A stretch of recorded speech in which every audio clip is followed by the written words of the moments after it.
Welcome back, everybody, to VALORANT Game Changers. We just got the chance to watch the map number 1 between YFP and FlyQuest. And before getting the chance to watch that map, we were talking about if it was going to be close, what was the potential, the rosters, everything else. That first half, Mimi, it was not close at all. It was a 10-2 for FlyQuest. No, I mean, Fly was blowing them out of the water. They looked completely in control of that one when they were on their defensive side. It even started off with winning that bonus round all the way through. We saw great moments from a lot of the new players into this roster, kind of joining up with that EG core. Lacey, in particular, for me, she's a player who's always playing so many different roles, no matter what roster she's on. She's had eras as an initiator player. She's had eras where she's playing even, I think, duelist for a little bit, like early in her career. She switched around to pretty much everything and just performs at a super high level on all of them. But once we got into that second half, after the dominance of the first, I think we did start to see some signs of life for YFP, at least, getting a few rounds on the board there and bringing this one to at least look a little close on the scoreboard. Absolutely. I think this is exactly the sort of second half that you're hoping for when you're the underdog, right? Get some energy back into it, get a little momentum back into it, get some of the players that you need to start firing off. Nico in particular was doing really good on those retake attempts on that second half. And I will say too, FlyQuest, I mean, every single one of their players was hitting. And I think that, I was talking a lot about the mid-rounding coming into this map, how is it going to fare, and it just really got shut down. I think YFP's start in their game plan was so slow and controlled that you never really got a chance to see what they could do in those moments, because FlyQuest was just out controlling them. And when there was an attempt at a strike, an attempt to execute something like that, some switch up, they got dominated. Yeah, it was generally like if they went for an exec, they're either going into Viper mollies or they're running into Cypher drifts, and it's just falling apart either way. Fly, to their credit, I think did a good job of timing their utility on that defense. I noticed most rounds they were playing the retake. Saunders still had the util she needed online to make that one happen, which was good for them. I think they played this comp very well on split. But like you mentioned, I think the biggest thing to walk away with this one is that FlyQuest was expected to win this map. They've always looked good on split, but getting those rounds in the second half, starting to pick things up a little bit, that definitely gives a little bit more hope, a little more energy into the next map. Things are getting messy towards that second half to be able to close it up for FlyQuest, but I think the beginning and that first half was really solid from them. There was a bunch of multi-kills that we got to see for a couple of the players for the IGL, and especially a Nazebala that we got to see. Yeah, this is just crazy from Starbound. And this is what I'm talking about shutting down any sort of momentum, right? This is them trying to go for a fast A exec and just getting destroyed by Starbound. These types of calls, I mean, is exactly the thing that you're hoping YFP can use to catapult themselves forward. All right, but just getting destroyed. Obviously an eco, but those momentum rounds from FlyQuest as well kept them full in control. Yeah, I mean, you see the core of that EG team who ended up going to GC Champs last year. The talent on there is unbelievable. Starbound, yeah, I mean, pretty much, yeah. They all look so good. And we're gonna see how that map number 2 is gonna play out. I know there was something that you wanted to talk about, Bella, when it came to that round number 12. So break it down a little bit for us. Yeah, I just wanted to show this round in particular because it's another one of these calls where they're trying to shake things up. They're trying to go fast A here, but they get shut down on the first A exec, right? There's, the Sky Flash, whatever, trips, they can't get through. And then here, when they lose the spike here, there's never any pivot. Everybody from FlyQuest is over-rotating in this case, but they have no reason to fear getting punished here because there hasn't been those pivots from YFP. And that's the sort of thing that we talked about mid-rounding. You heard Sekia talk about mid-rounding in the interview we had before the game, and it just wasn't quite there. I think partly based on the game plan that they chose to go in with this, which was the slow, controlled play, ending up leading them to be desperate. Yeah, you mentioned in the pre-show how this comp when you're playing the Solo Sky really revolves around kind of picking your timings on when you go proactive and take important fights, and I felt like they were never hitting that switch. It was always these super slow, wait out aggression kind of rounds, and FlyQuest never had a reason to actually push to overheat to go for any of that, and because there was no conditioning, there was very few rounds where they were actually, say, fighting up mid-control with their Raze and their Sky or anything like that. I mean, Fly just got to chill out for most of that half, and even though the second one looked a little bit stronger, there's only so much you can do after a first half that's that dominant. And if there is a map where you're really going to need those mid-rounds calls, it's going to be that next map that we're going to be jumping into. That is going to be Ascent. We just got the chance to see split. The compositions were looking exactly the same for both sides. But on Ascent, as I was looking at the history between them when they were playing the open qualifiers for both of them individually, it was that standard calm Mimi that we always see here. Top 10 least surprising things in the history of Valorant. Two teams playing the standard. It could be a Phoenix. So no, it couldn't. It couldn't. That's the one comp that nobody will copy. I It's know. not happening. I don't have a hat, but just for you, Dan, if they pick Phoenix, I'll go find one and I'll. They're eat not for doing you. it. No. They're not doing it. Okay, dang. This is the thing. I think you're right, Dan. This is exactly the same sort of map that relies on the mid rounding. So yeah, that sort of round that I just showed, YFP need to switch it up, and hopefully it's just because maybe their Ascent is going to be a little bit more prepared here. It's a little bit more standard that they can do that sort of thing. You've seen the penchant that they've had so far towards either slow play or going full in, all in executes, and that is still not going to work. So hopefully that's not necessarily just like the writing for them and that's what they're going to do over and over, but yeah, they need a little bit more variety here.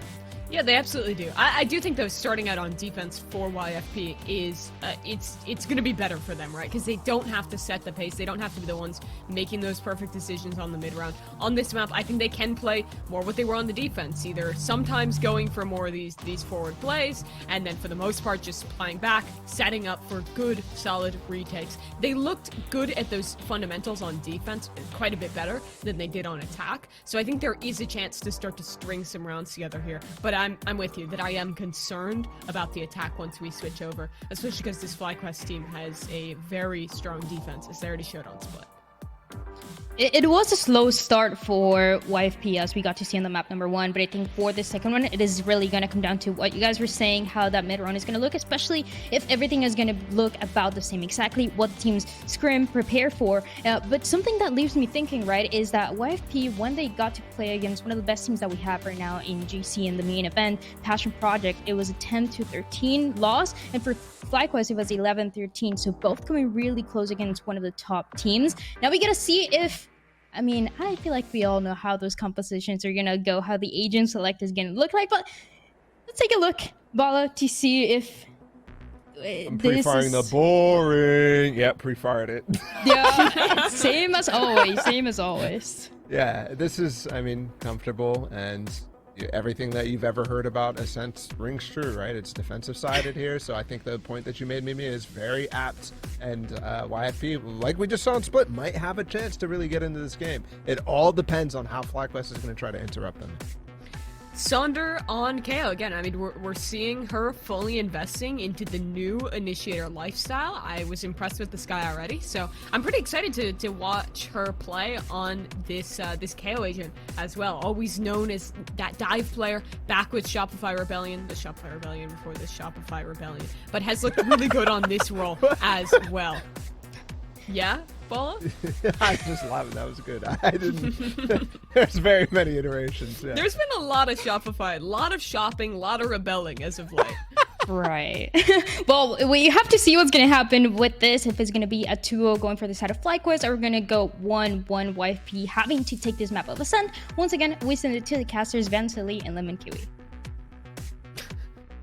A lot of shopping, a lot of rebelling here. We're doing a bit of yapping. We got our map number 2. Sorry, I was just going to say Mimi and I didn't do any shopping because we're basically wearing the same sweater. Oh, I thought you were going to say because you're broke or something. But yeah, same sweater. That's why we're wearing the same sweater. Just free stuff given to us from like esports merch. I know, you told me not to dress up too much, but I'm wearing my quarterfinal clothes today, so I'm going to go with map number 2. But I'm excited for this one because YFP, I think, looked a lot better on Ascent against Passion Project, and especially Neko. My eyes are on them. I think they looked more comfortable on the Jet. There was even a time where they got a 4K against Passion Project, and with the big names on that roster, that is an accomplishment. So looking forward for the Jet matchup here. Yeah, definitely a Jet matchup is going to be nice to see, but Neko Aimer against Passion Project, you mentioned it, but also the duelists maybe didn't go too hot. But what I do love of that, if you're looking at those stats against Passion Project, was that they were actually at least going for fights or trying to find something. But we'll see at Unravel as the pistol rounds are underway. A big hit by FlyQuest, looking to be executed towards A. Wow, they are wasting no time. We talked about a slow game one. Now that there's only one controller, there's only one thing slowing you down, and nothing stopping Sonder from planting this spike. But YFP have 3 set up at the top of heaven. Omen coming through tree. A big pick from Sonder. Sekia is low in health. One swing from Neko. Good connection onto Sonder.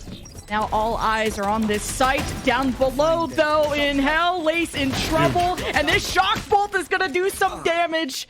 And there is no recovering this. Diffuse have now started. Thea is still kicking back there. And Starbound lives, maybe in a clutchable situation. Sekia versus Thea.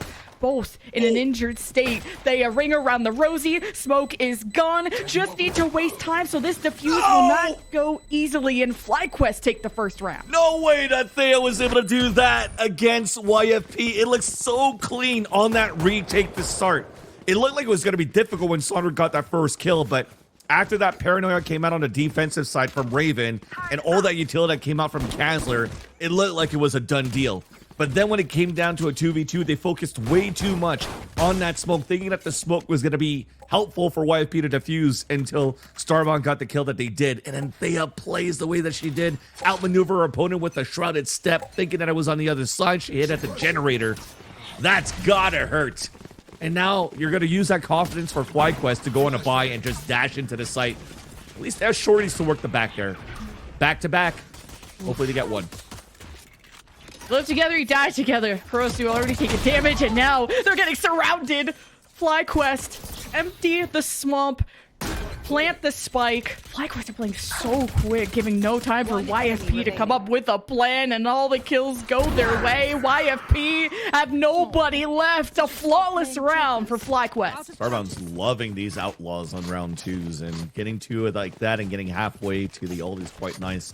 And I thought they were going to be able to do at least some surprise attack there from YFP, but I forgot that the coach of FlyQuest is none other than Jovi, the person doing lineups on a Silva, putting a shock dart, splitting off the double stack that they had towards the back of the site, and then of course the play that you saw from the flash coming through just made it easy for FlyQuest to win that one. And we're gonna try to do it again. Confident, lower buy, keep the damage to the damage close, keep your opponents closer, and you're hoping to get a pick out of that. All right, slower approach from FlyQuest, and I wonder if YFP have adjusted. Now the door's being closed. That's going to be shot down. Only one in the closet from YFP to anchor this site. Kazler off to a good start for YFP's defense. It's Killjoy Kurosu about to get overwhelmed. Shot in the back. Easily dealt with. FlyQuest immediately plant. And YFP are coming through the backside, waiting for everyone to be in position. Neko will be the one who entries in. And you got a owl drone from FlyQuest to see what side could they be coming from. Good shelter from FlyQuest at the back of this closet. Sonder is bait on sight. And look, just flying above this damage here in FlyQuest. How long can they keep this up? Donut is down. And Raven gets it done with 3 this round. 10 HP each for Sekia and Raven. It looks like it was going to be doable towards the end. So YFP, even on their retake at the beginning, I think Sekia threw a flash that was a little bit too early when they already had control of Switch and didn't have any more for them to continue to move in the B site. So it had to come down to that. Brawling towards the back of the site to retake, and YFP had that power of numbers and these shots coming out from Raven to help out for the retake, to help out for the round. So that you'll take that at least. When the first part of holding the B side and retaking it didn't really work into your favor. But that was some good damage done here by FlyQuest. Look at that economy that you still have for YFP. And look at FlyQuest looking to work towards the B once again. They have an Odin from Lace, so they could maybe try to get somebody there and get a spray across. The outlet peeking out towards the cat. And cannot get a surprise kill. Hey, FlyQuest start their entry at B. Leading that charge is Dodonut, taken out by Kazler at the door. Not that smoke being cut off. Maybe FlyQuest can feel a little more safe. Not without Sonder, not without the spike. Kurosu picks up 2. YFP's Killjoy continues to be an important anchor, but now without it, YFP know where the attention is at. Their staircase, someone is already descending. It's a good trade in favor of Kazler now that that's smoke and the door is open. Thea has 2 to deal with. It's Neko and Kazler slowing things down. Yeah, I might have to decide here if she wants to save this weapon or not, because this would put them in a bad economy situation. She's looking to give the damage back in that area, but there you go. That pick coming out from Neko Aimer with that outlaw. But yeah, I think FlyQuest at that point had the right idea of trying to spam the KJ away from that B site. But once they started executing in, that's the second time that we actually had a very nice recon dart by Kazler that pings a player. The second round couldn't get a kill out of it, but that one, a Guardian kill into your entry. Donut dashing in. So somebody's going to have to start breaking darts here for FlyQuest when they want to make it through. Or find ways to stop that utility that Caruso has for delay on top of that to allow YFP to rotate quickly as they do. Now they're on a bad buy here, yeah. Yeah, Sekia's utility is going to be important. I like this cheeky positioning from Neko. They've been able to deliver big kills before in previous matches too, and I thought FlyQuest was thinking about B. They've been so fast on their entries before. Now they get to explore mid with that smoke on the left. Try through market. You know, Kazler likes to sit on that market side. Target is hit, so Kazler knows there's some action going down at mid. It's a slow market push for FlyQuest. Oh, the one! Great lineup by Starbound. Oh, there's another one over at B. And FlyQuest making moves. On the other side of the smoke, though, is Kazler, and Sonder finds it. FlyQuest now dashing in, dealing with that KO. Sekia gets pinched, and FlyQuest very much established, but look at this teleport from Raven in the closet. FlyQuest heard it. They're spraying, they're praying. And they got exactly what they asked for, the kill and the plant and the round win. They did a good job, I guess, in terms of the positioning for YFP, as you mentioned. It's going to be important for where Sekia was at, where there would be the first contact, and you have Neko that would be able to activate a dash and fight towards the B main. But in the mid-rounding, that's exactly what Ball and Mimi were talking about. What will the mid-rounding look like? And when they take the mid control and they haven't really broke utility, there was no alarm bot on that mid side. They had to force one player all the way back towards spawn to fight info. So they try to fight back onto B main when a jump spotter spotted FlyQuest in mid, and they get punished the way that they did against a Guardian. You don't have actually your Sova out there to drone out. That cost them dearly. That cost them dearly. So FlyQuest going back into work in the mid side, and that's where they once again don't have utility on that end. They have to continue leveraging Kazler in the back of spawn. We'll see if they get info with this recon bolt. FlyQuest free to move through market. That's a good opening pick from Sonder. Now ready to dash in, though, to deal with this pesky Sova. Oh, great utility out of FlyQuest. 2 down from the defense. And B is all for FlyQuest. Probably no teleport for Raven to even try to have a fight at this closet side. So plant for Thea will go through, and FlyQuest have a setup. And they have no choice but to save at this point. They invested in an op this time around here for Neko. You definitely do know that the last three are going to save, and that's the punishment that you get from playing so passively with a Sova in the back of the spawn, especially if you're not jump spotting. You saw Kazler, they were holding their recon dart towards the air, almost maybe looking at a timing of like 104, 103, maybe to put the recon up, and then they could maybe try to get late information. But that allows your FlyQuest to walk up mid and get the pick that they did from Sonder onto Sekia in the market. Second time they play contact and they punish Sekia in the market. I think the KJ, it's a great pick for getting that information for your team. You can rotate after on that information. And I think that's going to have to be the second piece of adjustments coming after the round that they just lost right here, because losing this one is going to be very costly. Again, that op. It's a heavy investment that they haven't had a chance to use yet. Yeah, how can YFP get better information on market, on mid? Because it's feeling really free for FlyQuest to get through that. And hey, welcome to most VALORANT, of the map Kiwi. is for them. And Kaz, hey, welcome to VALORANT. We got tech pauses. Yeah, time to yap. Just production. You know, production gets their timeouts too. What if they want to snag? Maybe what if they want to talk about how to approach the next round? Yeah, I think Kazler's just under a lot of pressure trying to hold back there, and wondering if they could have better mid control. But FlyQuest, you give them an inch, they're gonna take a mile. True. And what we're gonna take this this technical pause to actually let you know, chat, that I've been gaslighting you. After all, you're not getting a PC from the Aces coming out, but at least we still thank iBuyPower from, you know, putting the cash in for the Game Changers to start.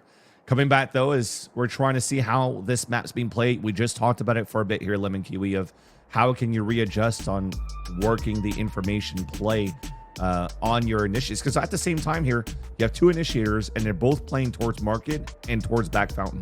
So what are you really using to try to get information on the extremities, or at least early darts being thrown out, or knives to see where the defaulting could be happening from FlyQuest? There hasn't been too much out of that.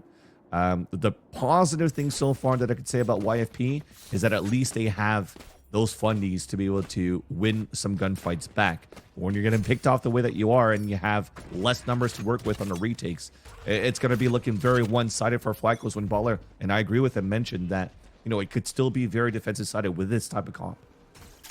Oh, a lot of ults too. A lockdown. Ooh. Echo dashing out, but you love to see the support that Neko was giving to Kazler when market was an issue. FlyQuest still sailing away, having mid control, taking care of the Owl drone, and this sparks the Hunter's Fury from Kazler and an attacker's lockdown just to clear up B. And they have so much room to work with after. This might allow a flank to happen from Dodonut at middle. Okay, lockdown gets nothing. FlyQuest head for the plant, teleport from Thea. Not gonna juke anybody, just likes to be involved, likes to check. What's up? Where is this defense coming from? From the back of the site, as you would expect. Thea's been good at these paranoia timings before. Just a chance for Donut to swing, see if someone was going to come out. Zekia flashes in. On the other side of the smoke are two players of FlyQuest, and YFP get taken out. So the idea right there between YFP, but it's also a heads up play by Thea right after. Just trying to get another timing. It's like, okay, this is a third round that they're conditioning to work on a mid control. And now you're trying to go for a surprise Hunter's Fury from the back of spawn to hopefully catch some players off guard. But what does that do? They didn't put the ult that Starbound had into account in their strategy, which allowed Starbound to just get an ult towards B. And as I just mentioned before, Dodonut, then instead of being the person that's going to try to entry towards the site because they're already there, they could get the backstab.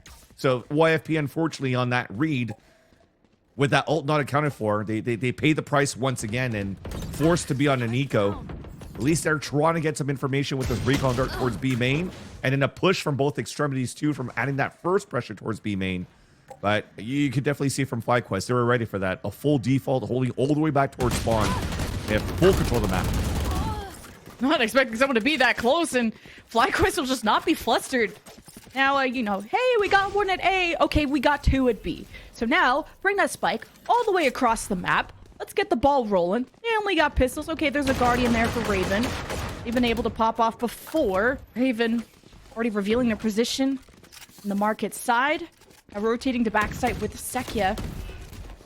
Now you just got Sniper and Op staring it down. You're going to grab the orb because it's free. Hunter's Fury acquired from Lace. Donut picking people off as they enter, and FlyQuest up 6-2. Now, Flawless builds the economy for FlyQuest as well, and 6-2 is not a scoreline that you want to see here on the receiving end when you're starting off on defense and trying to work that default. I mean, you're just doing the same thing that you kind of did on Split, just trying to walk out and get information, and it's not the way when you're playing against FlyQuest that's so like polished the way that they are. We had question marks for FlyQuest at least going into this Game Changers in North America because, you know, they actually didn't beat Passion Project, right? They're a brand new team that came together and wanted to get ready and hopefully be the one that's already going to be toppling down Shopify Rebellion. They had an opportunity to do it at some point when they made it fairly close in the first time they met against each other. But after that, though, there's still, you know, a close competition rather for all the other teams under Shopify Rebellion. But now you're definitely seeing that they're much more polished on just the simple things, on trading fundamentals, just crosshair placement, waiting for the pushes, being calm under tough situations. That's why some players are able to pop off the way that they did, from Thea with the 3K, Lace with that 4K that we saw earlier on in that first map. And that means that it's a tough team to go up against when, for the first time for YFP, you've made it into the main event. You're learning a lot, at least, for today. And there's big ambitions from YFP's side. Like you heard Sekia in that video, how they not only just want to improve, they want to be the best. And Game Changers is just a stepping stone on that path. Now, YFP, you're going to take a time out to, well, maybe talk about those ambitions, sure, but also 3 ultimates available, including a lockdown where Kurosu has been aiming more towards the A site. But since FlyQuest have been preferring B and entering almost every single time there, you might want to think about a lockdown on that side, or at least some Killjoy utility to give something for FlyQuest to look at. And exactly as you mentioned, that they finally did change things around after this timeout. Not putting an alarm bot, it is a turret instead, and a setup for a trap play on top of that, right? So they have the op watching main to delay with the nanoswarms. Now they finally have an opportunity to really use initiator utility into the mid-round information, as you just saw this owl drone come out. They're playing A side very passively, but at least they still have those 2 bodies up there so they can play the lockdown on a retake. But for FlyQuest, it's, instead of working a middle, it just held back towards the spawn once again, trying to make YFP get into that same mistake of walking up and punishing him one more time. A mid control for FlyQuest. Getting information that Donut's op is mid. Forces Kazler to not want to mess with that. Staying at the back as much as they can. And FlyQuest head just all funneling through G main. Not through market as they usually have liked. Now Neko has hit a big shot here, but hesitates and goes back. Now that they're suppressed, it's not a situation they want to be in. Hunter's Fury from FlyQuest to just hose out YFP from this spot. Now you got the shotguns coming out. Disrespectful from Donut with 2! The collat with the op! Give her the ace. FlyQuest with the plan. It is all up to Kurosu. Not going to use the lockdown. Too little too late after that timeout. It's the ace. iBuyPower ace for Donut. Like I said, good thing they're not giving PCs away, but it's still a very nice iBuyPower ace there from Donut. That collat was huge because they used that Hunter's Fury to clear out the back of the site first. And if that shot was missed, and look at that from that radar, look at the position that they had too. They had a perfect spot to take control of the lockdown at switch. If Donut did not hit that shot, that's how important that collateral was. And she owned that round. She owns this lobby too, 13-3. Yeah, am I watching floor again? Yeah. Floor. Second floor. The spawn. Oh! As Neko just flying up like a bird. What is this, duck hunt? Nice op shot. Donut sat there before. And YFP tried to adjust, put the pressure on her, force her to make a quick reaction. And Donut will not falter. Now the Killjoy utility from the defense still set up at B. FlyQuest good at dealing with that before. And all who's left on B site is Kurosu having the lockdown. If you hear anything here, maybe popping that early. We'll see what it's going to take for Kurosu. Now FlyQuest have already made it in. Sound, Kazler offering support at the door is Sekia and FlyQuest. They've lost some bodies trying to execute this, but Lace getting 2. They recovered the spike, but if you're not comfortable planning, you have to deal with the YFP. And so they did. Don't do that. Come on. Sonder. But YFP is falling into the same trap that Ballo's mentioned in that previous round, just being very slow, not only on the attack, but now on our defensive side too. Like, the way that you're currently playing this so far, there's not been too much, especially in the gun rounds, to try to fight for extremities, to try to post up and off, to lock down a lane, and then you can maybe try to get more value out of your double initiator trap play on middle. But they're missing a little bit of fight back on the defensive side, and when you're giving so much space for FlyQuest like this, they just flood you all the time. There's no way you can anchor the back to B site that way because it's always like a 4 or 5 on 1. One suppressed. YFP get a ping. Another KO. FlyQuest has somebody over at A. Now leaving the spike behind, FlyQuest can explore mid. Kazler's been pretty passive at not really wanting to contest this, but now with the owl drone, might be at least able to spot that Donut is, still mid with an op, still a problem. Now YFP are just not even going to test those waters. Instead, just going to keep the same setup. FlyQuest may even go to A here, but there's 2 over at Tree, Raven, and Sekia. Firing squad there, and Sekia taking down the Opera of Dodonut. Now the paranoia slows down FlyQuest for a second. They got the 1 on Tree, but now they've summoned the attention of the rest of YFP to rotate in. FlyQuest funnel in. And Thea goes in huge with the 2, has the spike, and a 1v2. Will she have time to plant? Oh, definitely. 30 seconds left at this point, and just trying to Before go someone for kills her, attack to flush some players out. My ultimate is ready. Wonder if actually the bigger question is Kurosu. Are they going to use the ult? They are. Thea could be in a position where she could fake TP away and still hold the anchor, or go for a backstab. Watch them run. Yeah, teleport right on the outside of this lockdown. Oh, and fakes it, gets back in, was detained nonetheless. Cute little play, but YFP will get the defuse. And again, it's been a gap in the score between these 2 teams, but YFP, they've been good at picking up momentum. It was actually a nice one that I saw from kickoff too, where Tens was doing the same thing, but instead of actually trying to stay on the top of heaven, he was on top of generator and smoked it out. So when he cancels a TP, at least there's some extra cover there. So I like the idea, Thea, with the gamble of fake TPing, but even if she didn't get detained, that was Corrosive there already with the backstab raider to take her down. So that wasn't going to be looking good no matter what. But YFP finally one of those rounds where they're just able to hold on FlyQuest walking into them, but able to get a little bit more information. You split out your initiators to figure out where the hit is coming from. You're a little bit more prepared for those. So this should continue up. Oh, the ops, but Neko gets Sonder, and Dodonut was actually aiming down mid, but disengaged in the perfect timing. Favors YFP. Now stacking 2 at B. You got the Opera of Neko looking around mid, but them and Dodonut not really getting much. I almost thought my screen was frozen. That's just how stone cold these players are. But now exploring B. Kazler's playing really far up, has the Hunter's Fury. If you're hearing all this noise, this is a funnel area that feels like YFP really wait until the last second to use these ults in these clutch situations instead of maybe kicking off the round with it. FlyQuest really taking their time to decide where they want to go. Yeah. Won't miss a second time. Will not miss a second time.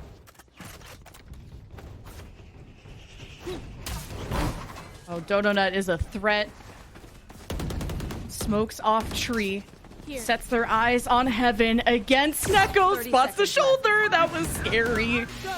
Paranoia being thrown out to assist Hunter's Fury. See if they can prevent the plant. Not working out. Neko's down. No op for the defense. And Raven at 1 HP. Got the Owl Drone to see who's on the high ground of this defense. And at least FlyQuest got the plant down. Raven at 5 HP being used as bait. The last 2 players. Dodonut flies up. Of course, lines up their forehead for Kurosu. 1 versus 3. Spike planted. Killjoy utility. Jiggle Peek gets revealed. Sets up Thea for the crossfire. 9-3 for FlyQuest. Yeah, I forgot too that the round that YFT won was when Donut went out on that catwalk and tried to get a pick towards Tree and missed that shot, which basically foiled all the plans that FlyQuest had on that round number 11. But now that you get into the round number 12 and Donut does not miss that shot, you see the results. Easy for FlyQuest to take the site and to play the post plant. So really, at this point, you have to be pristine in your duels, especially when you have the opportunity to fly your first, which Neko, you know, a slow start, but you see that with the slow start right here, still has that confidence to be able to push out towards catwalk and get that pick. So that, if that can carry over to their side on the attack, maybe we'll see a better half here for YFP to make this closest. Looks like they're trying to slow things down a bit, right? You're getting mid control. Knife is being thrown towards the market to try to see if there's anybody there. And as it's going to land, it's not. Well, for them, they think it's not. But Saunders playing just outside of it. Look at FlyQuest. They're looking to push out, maybe flank after.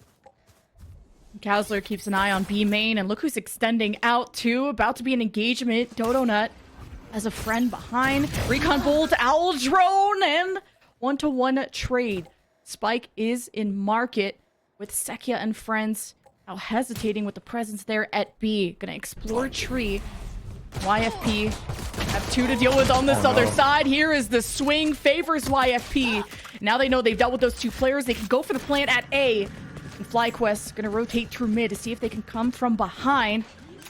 Now the plant about to go through, and I don't think FlyQuest can prevent this. Not with the door now closed. They'll have to go through the top side, and YFP should be expecting this, and they do. As soon as they tried to break glass, YFP were knocking back. Ace in a 1v3. Lace can't get it. And YFP stay alive. Yeah, tunnel visioning to try to break the turret on that side of Catwalk. Did not expect that there was going to be players just around the corner. And I was just going to mention that losing Kazler at the beginning of the round from Allen droning into B main, it was going to be so difficult for YFP to actually come in and take control of a site because they'd lose recon on a hit. But that said, when you're just trying to get that turret down to maybe enable FlyQuest to go for that flank from middle and B main and get punished that way, that was a beautiful timing in the end for YFP to capitalize on that mistake and win the round. So this is going to keep the dream alive. And as they keep the dream alive, they also want to keep their guns alive. All of them holding back towards the default, waiting for FlyQuest to activate somewhere around the map.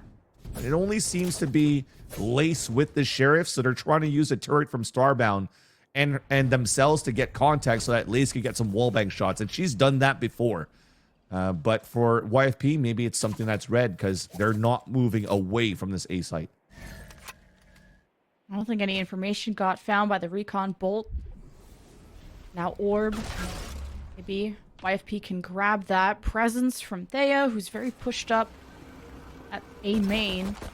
Has the backup of Sonder at the backside, but with pistols, FlyQuest trying their best. Oh, that's huge. Get any kind of impact onto YFP. Yep. More pings on the YFP as well. Oh, that said, FlyQuest went for a recon dart on B main, and that nice spot at 3, and the Allen drone just got popped as well. And on top of that, it's a duelist that they saw. I love that YFP's cutting noise, though. They're adding that extra paranoia for FlyQuest, thinking that the pivot might be going back towards the B site, so the numbers stay low on A.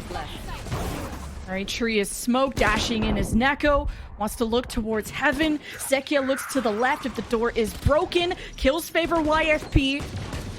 And Lace is low. Just putting shots through smoke, but now has revealed their position, and that shock bolt might have hurt FlyQuest a lot in that situation. Spike is planted too. YFP with the setup, and all 3 of FlyQuest on this heaven retake.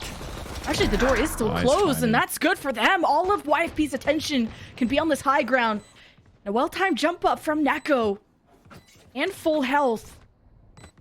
You hear who is on the other side. The ultimate threat is DodoNet hoping to clutch the round for FlyQuest, but gets taken down by the Jet opposition. Starbound in a corner, both physically and morally. A big win for YFP. Very, very nice. Despite this being pistol kills or an anti-eco win that you have some YFP, those small things trying to build that synergy up. Beautiful flash allowed Neko to peek up there, and I was thrown by Sekia so that Nick could actually get those picks and get more, and maybe try to build up the ults a little bit later on here for the Jet, which is great. I think it's for them to loosen up as well from maybe having to face against FlyQuest and that result that you had from map number 1. A great way to get activated a little bit more and quicker on the second half, because it was really looking like FlyQuest's one-sided game for the whole series. Orb control is now underway once again, or at least a main control underway. Awkward time for Thea to swing, gets flashed, but comes out with their life. But good damage on the Neko, who's already so low.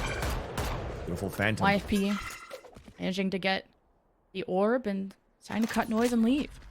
Yeah, that's exactly that. That was what the plan was going to be. Take control of A main, and once they have control of that, now start farming the orbs onto Sekia. They could re-hit now into the site. They're like, oh, for FlyQuest, are they going to try to take the orb towards the B side? So they have to drone out for that info. It spots Kurosu. That might engage the players to push out on Catwalk, which we currently see them right now. And for YFP to just go for a full exec in A. Exact about to happen, and nobody from FlyQuest is even ready. Kind of a late rotate from DodoNet. There'll be someone there, and nope, not when they're coming from behind like that. But the spike is planted for YFP. Now behind them is the threat. Kessler waits for the perfect moment. That's YFP in a good position. All you have to worry about is Heaven. The flankers are dealt with, but not Dodonut. The rifles are deadly. Got the Odin too. That is going to be a problem. Down below is Raven trying to hold as long as they can. It's not going to happen. Defuse for FlyQuest. At the end of the day, I was like, don't we watch champions here? Shouldn't we check that Jogimo spot in that corner of A main? And even though Kazler was able to get 2 kills out of that one, given the chances for YFP to close things out when they had powers of numbers, that util for FlyQuest continues to be so good for the hit on the A site. I mean, like you said, they came from behind at this point, and then all that utility that they could have had, that was paranoia, flashes, and knife coming through, that they could have probably helped to retake that site. But, you know, you still had, what, I think Lace that was still alive with the recon, and they went for a triple swing like that. Fundamentals, better for FlyQuest so far, as we mentioned on that first map. So YFP, rifle round, instant ult to B. I cannot use that.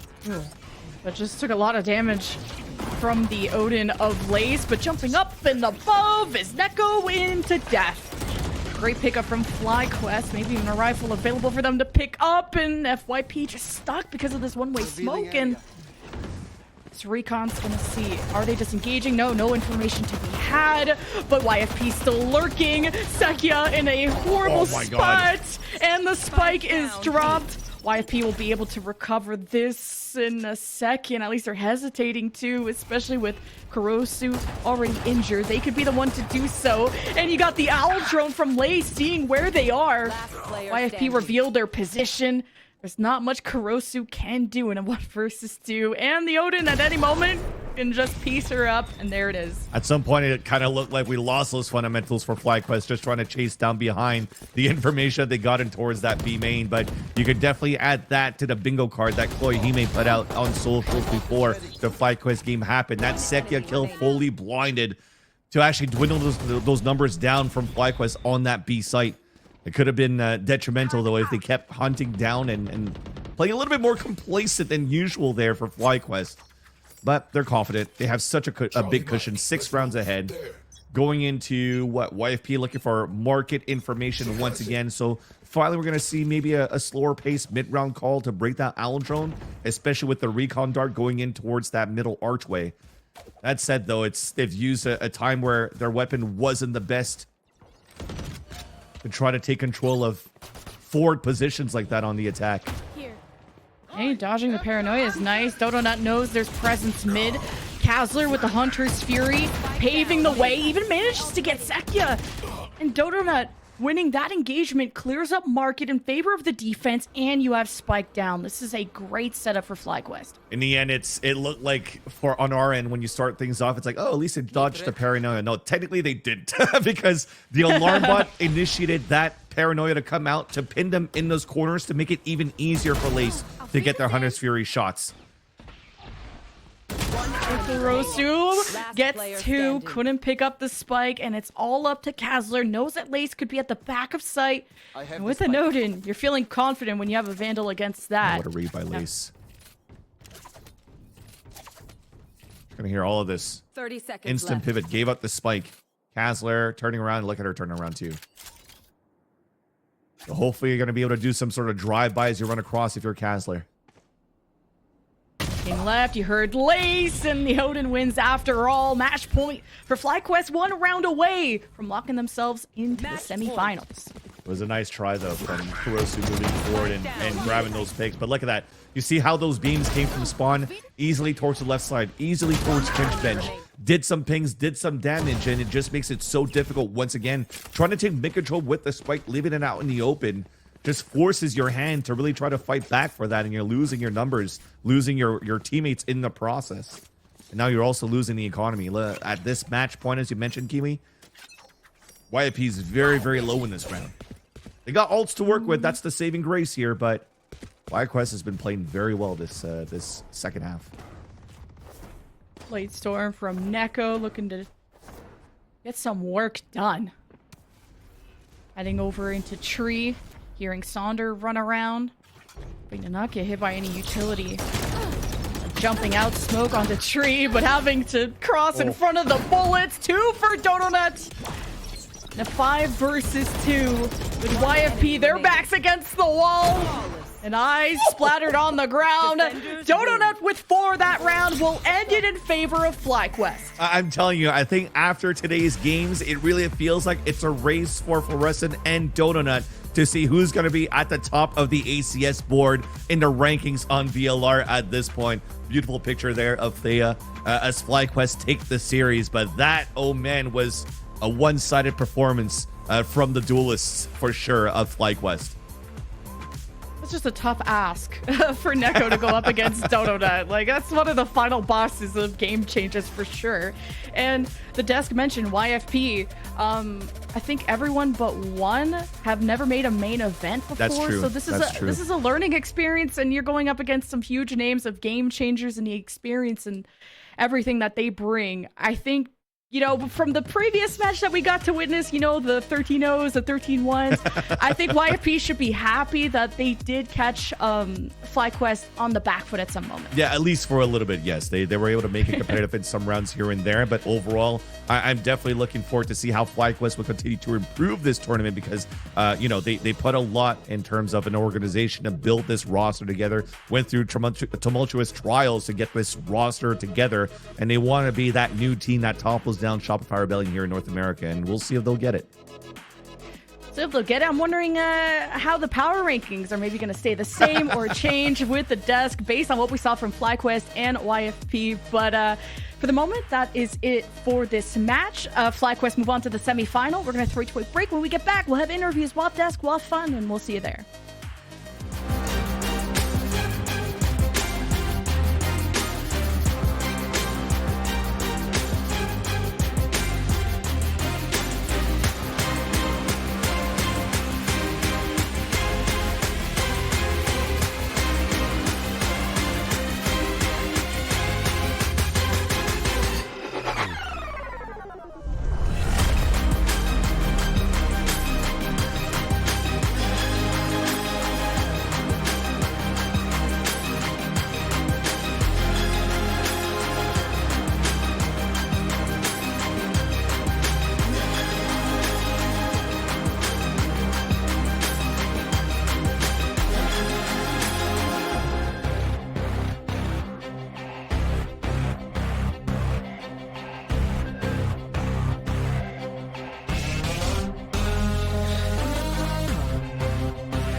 It is a day of 2-0s as FlyQuest, they take that win on Ascent and close out this series.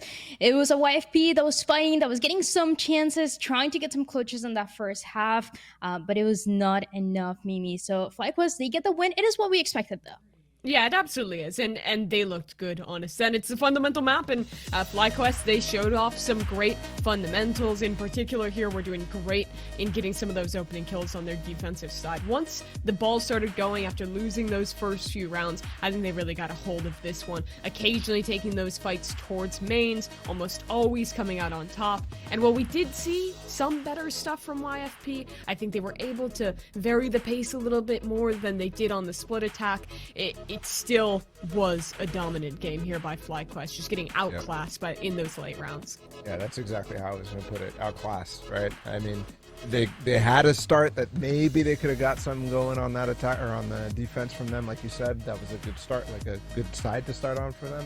But I think when you have first round Thea clutching up, when you have literal Dodo not going crazy, there's not much you can do, unfortunately, unless you come a little bit more prepared to this. So yeah, I mean, this one, I didn't even know where Thea went. Like, juked the crap out of Sekia and just able to play the time. It's this moment right here, I mean, changes a lot, right? All of a sudden you're going up 2-0 instead, and you get a little momentum. But yeah, this is absurd. This is a attack side op. In doubles like that, it's just, you can see, I think the YFP players being a little rushed in plenty of these moments. Yeah, you're not going to get the same, like, tweets of everyone scampering over themselves to praise Fluorescent the most for, like, her 9,000 kills. But Donut had, like, a sleeper incredible match throughout this one. The second one on Ascent, so many good moments like the one we watched in that clip while playing on this jet. I feel like she constantly gets kind of underrated in duelists in the GC scene, but she's just consistently been, like, a top 4 performing player, game changers after game changers, that just doesn't really get talked about. And I think on this FlyQuest roster, she really has a chance to continue to prove herself.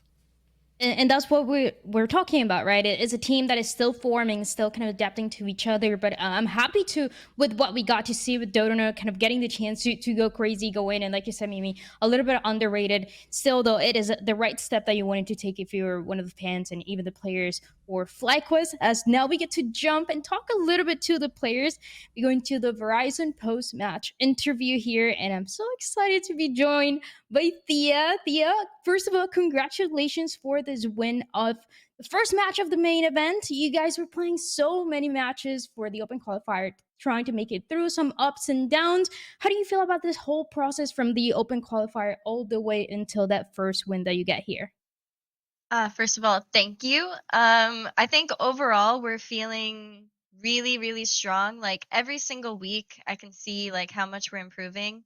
And, like, that's in game and out of game, right? Like, we are like a pretty new team, and we're still building that chemistry. And 100%, like, with all of these boot camps that we get to do, like, thanks to Logitech and all that, it's, like, super, super nice to just build up that chemistry. And yeah, we're all becoming, like, best friends here, and it's going really well. And you can really see that chemistry building up. And something I wanted to ask you about that is, since last year, you've taken this role of IGL for a previous team now under FlyQuest. How has this whole process been? And how do you think your IGLing has changed since last year and since last time we got to see you at GC Champs to what we're seeing right now? Yeah, I started IGLing for GC3 like 1 week before, so it was pretty new, but I definitely have learned a lot, like, throughout my experience with Jovi as my coach. And so honestly, it's just so fun and easy to, like, keep learning and keep improving my IGLing. I definitely think I've gotten better. Like, there's one new thing, like, every week that I'm learning about. And yeah, I am loving it. Honestly, I don't think I could play the game without IGLing now. It's like a completely different game, like playing chess. It's really amazing to hear that, especially I've been watching you, following you for the longest time, and you do really see that growth since you started IGLing, making it internationally, and now finding these results. I know it's still very early on, but can you give me a feel of how you feel about this main event? There's some teams that remain the same, like Shopify. There's some new teams, new faces coming up. Do you think the level for all those up and coming teams are still going up, and how do you make sure that you're also going up with them? Yeah, I think every single team competing in this main event is very skilled and talented, and as they're improving, I feel like we're improving 2 times. I feel very confident in my team, and I think everyone is feeling confident in themselves too, which is the most important thing. We're all feeling very in form, so I'm super excited to see how we perform in this main event, and yeah, excited to play every team.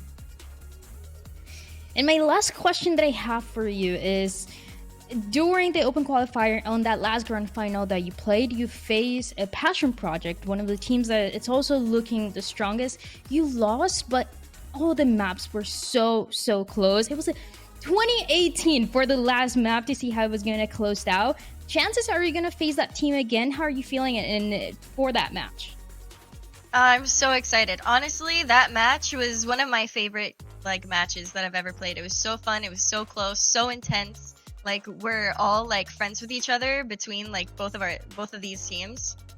So honestly, it's really fun. It's probably one of the most fun matches that we'll play in this tournament too. So we're looking forward to it. Honestly, I'm ready for the rematch.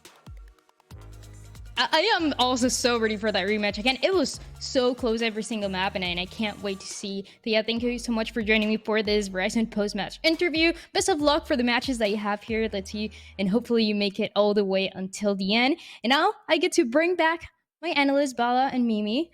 I like that. I got the chance to hear more about the IG link for Thea, because I feel like it has not been talked about enough. And as you guys saying, that mid-round, all those calls, they had to be good today. They had to be convincing, and Bala, I think they definitely were. Yeah, absolutely. And loving to hear her growth for this team, talking about how they're all getting together and all the boot camps and whatever. I think for me, one thing that stands out is she just stomps this other team right here, and she's like, yeah, all the teams are really talented. And she's so wholesome, man. She is. I love listening to those interviews with Thea. They're always insightful and just so wholesome. I don't think she could ever say a mean thing. Thea's so nice. I wish she was real. I wish she was real. Yeah, I feel that too, Mimi. Yeah. If only. I think we do Wait, have. Sorry, what are you calling her fake? I'm sorry. What is No, going on? I just wish she was real. She's so nice. She's a great person. She's a great player. She's a great IGL. I mean, She would be a great player if she was real. See, Dan gets it. I don't get what you don't understand. I don't know. I guess I'm out of the loop. I don't know. I don't think it's a Zoomer thing. I don't think it's a Boomer thing. I think it's just you guys are trolling me. That's all. No, we would never do that, Bala. We would never do that to That'd you. be really mean. Anyways, so we get to see the FlyQuest taking that win, and it was 2-0s on the mainstream today, but let's take a look at the bracket and how things are shaping up. We got to see Shopify dominate on the first match today. There's also a second stream going on, and that second match and the opponent for FlyQuest tomorrow is not set yet, but as I was saying to Thea, it is most likely going to be Mimi, that Passion Project team. If we get that rematch, it is going to be so good. I mean, Thea was hyping up herself, saying it's her favorite match that she has played with this team. It was electric the first time, going to 6 trillion overtimes, and both teams so close to winning that one.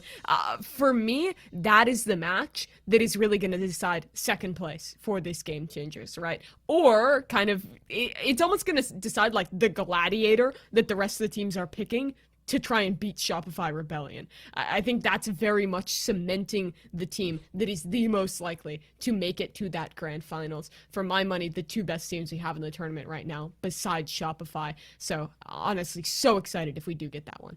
I like that image, just all the teams voting on the team that gets to go in the Coliseum with Shopify. I mean, that's basically what the lower bracket is. Yeah, Cast real. your votes. I just wish that was real. Wish that was real. If only. right. No, If only this was all real, right? If only. Now we get to take a look at what is going to go down tomorrow. Tomorrow we have actually 4 matches playing out in a different time. So we have the upper bracket, but out of the 8 teams that made it to the main event, there's going to be 2 that are going to be eliminated tomorrow. These are the matches that you want to be following for sure. Shopify is always so fun to watch. It can be a 13-0, a 13-2, a 13 whatever, an overtime, and I'm so excited to watch them. But all these teams as well that we've been talking about, Mimi, are something that you want to keep your eyes on. Yeah, I could watch Fluorescent against any team and get excited about it. She is just so impressive as a player that it is always fun to watch. Again, that second matchup, gonna be super exciting if it's Passion Project. If Infinity X could upset Passion Project though, that's almost even more exciting to get to see. So yeah, really, really hyped for these games tomorrow. Yep. I mean, echo what you said, right? Tomorrow's floor watch, right? Like, absolutely gonna. Every day is floor watching Game Changers. It's gonna National be so holiday. Fun. But shout out to Donut too, because I think it's gonna get Yes. overlooked. But I think she had just as like good of a series. Like, obviously, Floor had a little bit better of a scoreline, but they also stomped their team a little bit more dominantly. Donut went crazy. Some of those rounds in the last couple that we saw in that last game, amazing. So Yep. yeah, I'm looking forward to tomorrow. I'm especially looking forward to the result of the game that's going on right now on the secondary stream, because that determines whether we get that awesome rematch or not. Yeah, and I think it's going to be very, very likely. But if not, it would also be so exciting because if it's an Infinity, jinxing it so hard right now. Yeah, it's not Come happening. on. Now. Just We've talked too started. much about it. Dan, you just talked about how, like, everything you said to get your jinx. I'm just saying, you are going crazy. but I'm saying, if Infinity make it, it would also be very unexpected and She's really trying cool to to see fix how it's the gonna. curse now. Yeah, of course. This is my job. This is literally my job to fix. I jinx the other side, and then we're kind of even. That's how it's gonna work out. That's But beautiful. I think we can close out today by saying we had a lot of really amazing plays. A lot of the teams and players that we expect to perform are performing to that level, and that is exactly what we want to see. But it's only day 1, right? We have a lot more to go, so make sure you guys keep watching for the next couple days for VALORANT Game Changers presented by Verizon. This is all that we have, and we'll see you tomorrow. Floor watch, let's go. Woo!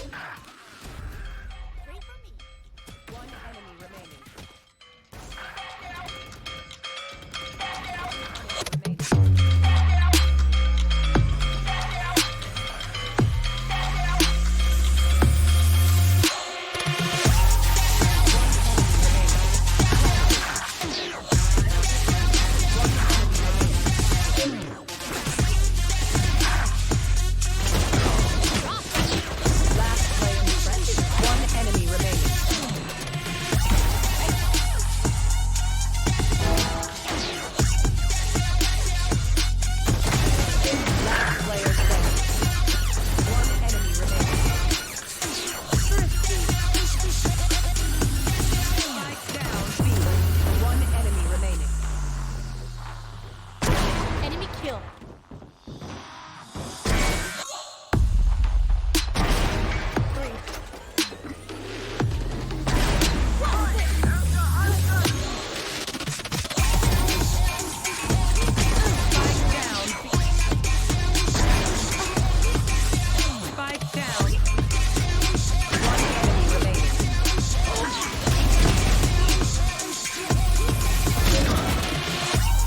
Spike planted. One enemy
remaining.